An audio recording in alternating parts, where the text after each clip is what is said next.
যদি তুমি এই মারা যদি কেউ না রাখতো তোমার নিলাম না।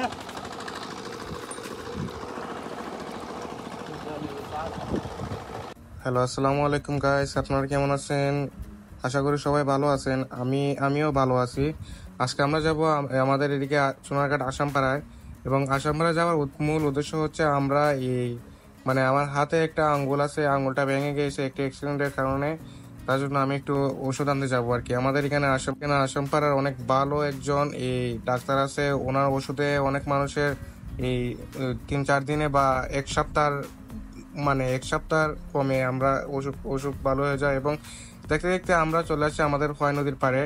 দেখতে পাচ্ছেন গাইস, আমাদের ফয় নদী অনেক সুন্দর, এবং ওই যে দেখা যায় নৌকা গাইস, নৌকা মনে হয় পাওয়া যাবে না গাইস। তারপর অনেক সময় দাঁড়িয়ে আমরা নৌকার কাছে নৌকা নিয়ে আসলো এক মাঝি ভাইয়ে। তারপর দেখতে পাচ্ছেন গাইস, আমাদের মানে ফয় নদীর মধ্যখানে কি সুন্দর পরিবেশ গাইস, দেখতে পাচ্ছেন তো গাইস। এই দেখতে থাকেন। তো আমরা দেখতে দেখতে আমরা ফয় নদীর উপরে উঠে গেলাম, এবং আমরা চলে যাচ্ছি গাড়িতে ওঠার জন্য। গাইস দেখতে পাচ্ছেন গাইস, আমাদের এখানে মানে একটি সৌন্দর্য কেরা একটি সবুজ রঙিন রাস্তা গাইস।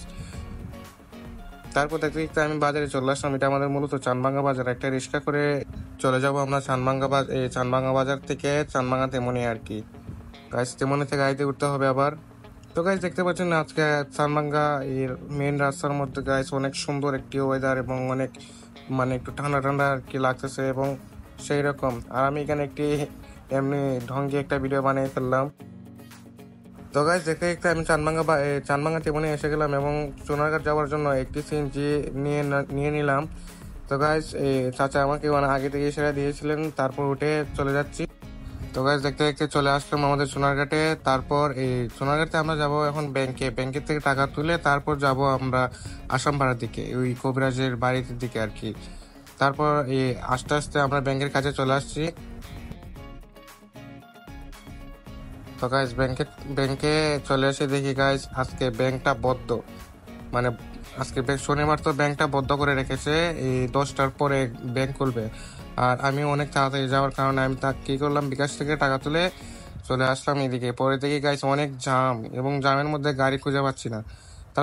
তারপর একটা সিএনজি করে লোকালে চলে যাচ্ছি আসামপাড়ার দিকে। তারপর গাইস অনেক জাম লেগে রয়েছে গাইস, দেখতে পাচ্ছেন গাইস, অনেক বড় বড় গাড়ি বা ডিস্ট্রিক্ট এগুলা জাম লেগে, এবং সবচেয়ে বিশেষ এই গাড়িগুলো টমটম ডিস্ট্রিক্ট এগুলোর কারণে জাম লেগে গিয়েছিল। এরপর গাইস দেখতে পাচ্ছেন অনেক সুন্দর একটি রাস্তা গাইস। রাস্তাটা গাইস আমাদের এলাকায় হলে অনেক মজা হলো না। তো গাইস আস্তে আস্তে চলে যাচ্ছি আমরা এই আসামপাড়ার দিকে। তারপর ওই যে কবিরাজ বা বেত ওনার বাড়ির কাছে চলে আসছে, এবং আস্তে আস্তে আমি ওনার চেম্বারের দিকে ঢুকছি। দেখি গাইস অনেক লোকজনের ভিড়, এবং উনি একজন ছেলের চিকিৎসা করছেন। তারপর গাইস দেখতে পাচ্ছেন উনি চিকিৎসা করতেছেন।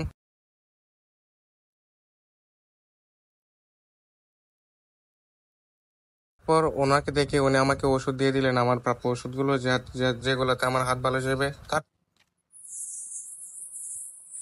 গাইজ একটা গাড়িও পাচ্ছি না, অনেক সময় ধরে দাঁড়িয়ে গাইজ অনেক সময় ধরে দাঁড়িয়ে রয়েছে, একটা গাড়িও পাচ্ছি না। মানে এখানে এমন একটি দুর্দান্ত পরিবেশ হয়েছে গাইজ, মানে একটা গাড়িও নাই, এবং অনেক সময় দাঁড়িয়ে রয়েছে। এখন দেখা যাক একটা গাড়ি যেমন গাইজ, গাড়ি বলতে আমাদের সিএনজি দরকার। টমটম দিয়ে আমাদের সোনারঘাটে যাওয়া যাবে না এই জায়গার থেকে। তো সবাই সিএনজি এই গাড়িটাকে অ্যাভয়েড করবেন। আমরা এখানে যাব। তারপরে আমরা সোনারঘাট চলে আসছি, বাকি জায়গাটা ভিডিও করতে পারি নাই। সোনারঘাট এসে আমরা প্রথমে তো আমরা একটি বিরিয়ানি হাউসে ঢুকলাম, তারপর কিছু আমরা খাবার দাবার করলাম, এবং কিছু সময় আড্ডা দিয়ে তারপর আমরা বের হয়ে গেলাম। তো গাইস আজকে এই ব্লগটি এখান পর্যন্ত থাকবে, এবং সবাই ভালো থাকবেন, সুস্থ থাকবেন। আল্লাহ হাফেজ।